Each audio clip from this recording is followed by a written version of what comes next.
दोपहर का समय था। एक शांत सी गाय एक बड़े पेड़ की छांव में आराम कर रही थी। हल्की हवा चल रही थी और मौसम बड़ा सुहाना था। तभी कुछ शरारती लोग वहां आए और बिना किसी वजह के उस मासूम गाय को पीड़ित करने लगे। गाय दर्द से चिल्लाई, लेकिन आसपास कोई मदद के लिए नहीं था।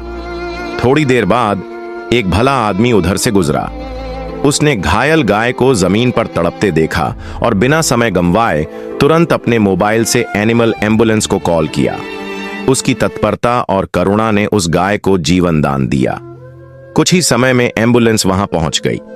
पशु चिकित्सकों की टीम दौड़कर आई, गाय की हालत देखी और सावधानी से उसे उठाकर एम्बुलेंस में रखा।